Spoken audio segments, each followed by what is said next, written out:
ಒಂದೂರಲ್ಲಿ ಒಬ್ಬ ವ್ಯಕ್ತಿ ಇರ್ತಾನೆ. ಆ ವ್ಯಕ್ತಿಗೆ ಪ್ರತಿನಿತ್ಯ ಒಂದು ಹ್ಯಾಬಿಟ್ ಇರುತ್ತೆ. ಏನಂದರೆ ಚಿತ್ರಕಲೆ ಬಿಡಿಸೋದು.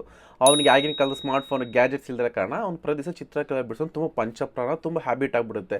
ಅವನೇನು ಮಾಡ್ತಾನೆ, ಖಾಲಿ ಗೋಡೆಗಳ ಮೇಲೆ ಮನೆಗಳಲ್ಲೆಲ್ಲ ಚಿತ್ರಕಲೆ ಬರೋದನ್ನ ಸ್ಟಾರ್ಟ್ ಮಾಡಿಬಿಡ್ತಾನೆ. ಆಗ ಅವ್ರ ಮನೆಯಲ್ಲಿ ಅವ್ರ ಅಪ್ಪ ಅಮ್ಮ ಮಾವು ಎಲ್ಲ ಬೈದಾಕ್ಬಿಡ್ತಾರೆ.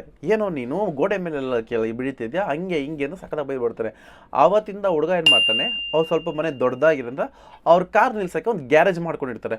ಆ ಗ್ಯಾರೇಜಲ್ಲಿ ಹೋಗ್ಬಿಟ್ಟು ಬೇಕಂದ್ರೆ ಎಕ್ವಿಪ್ಮೆಂಟ್ಸ್ಗಳನ್ನ, ಪೇಪರು ಪೆನ್ನೆಲ್ಲ ಇಟ್ಕೊಂಡು ಕಾರ್ ಗ್ಯಾರೇಜಲ್ಲಿ ಅಂತ ಗೋಡೆಗಳ ಮೇಲೆ ಚಿತ್ರಗಳನ್ನ ಬಿಡಿಸೋಕೆ ಪ್ರಯತ್ನ ಪಡ್ತಿರ್ತಾನೆ. ಅದೇ ರೀತಿ ಚಿತ್ರನೂ ಬಿಡಿಸ್ತಿರ್ತಾನೆ. ಒಂದು ದಿವಸ ಏನು ಮಾಡುತ್ತೆ, ಅಲ್ಲಿ ಅಕ್ಕಪಕ್ಕ ಓಡಾಡ್ತಿರುವಂಥ ಒಂದು ಇಲಿ ಮರಿ ನೋಡ್ತಾನೆ. ಈ ಇಲಿ ನೋಡಿದ ತಕ್ಷಣ ಒಂದು ತಲೆ ಏನು ಐಡಿಯಾ ಉಳಿಯುತ್ತೋ ಗೊತ್ತಿಲ್ಲ, ಆ ಇಲಿನ ಒಂಥರ ಡಿಫ್ರೆಂಟಾಗಿ ಆರ್ಟ್ ಮಾಡೋಕ್ಕೆ ಸ್ಟಾರ್ಟ್ ಮಾಡ್ತಾನೆ. ಆರ್ಟ್ ಮಾಡೋಕ್ಕೆ ಸ್ಟಾರ್ಟ್ ಮಾಡಿ ಸಾಕಷ್ಟು ಡಿಸೈನ್ಸ್ಗಳನ್ನ ಮಾಡ್ತಾ ಬಂದಾಗ ಬಿಡಿಸ್ತಾ ಒಂದು ರೂಪ ಬರುತ್ತೆ. ಅದನ್ನು ಒಂದು ಗ್ಯಾರೇಜಲ್ಲಿ ಇಟ್ಕೊಂಡು ಒಂದು ದಿನ ಏನು ಮಾಡ್ತಾನೆ, ಅವ್ರ ತಂದೆ ತಗೊಂಡೋಗಿ ಕೊಡ್ತಾನೆ.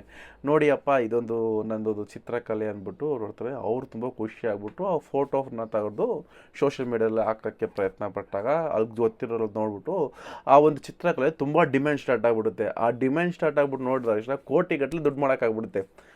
ಆ ಒಂದು ಚಿತ್ರ ಯಾವುದಂತಂದರೆ, ಆ ಒಂದು ಪೋಸ್ ಯಾವುದಂತಂದರೆ, ಇಲಿ ಮರಿ ನೋಡಿಕೊಂಡು ಅವ್ನ ಲೈಫಲ್ಲಿ ಟರ್ನಿಂಗ್ ಪಾಯಿಂಟ್ ಆಗಿದೆ. ಅದಂದರೆ ಮಿಕ್ಕಿ ಮೌಸ್ ಹೇಳ್ಬೋದು. ಈ ನಮ್ಮ ಚಿಕ್ಕ ಹುಡುಗದ ಕಾಲದಲ್ಲೆಲ್ಲ ಮಿಕ್ಕಿ ಮೌಸ್ ಅಂದರೆ ತುಂಬ ಫೇಮಸ್ ಆಗಿತ್ತು.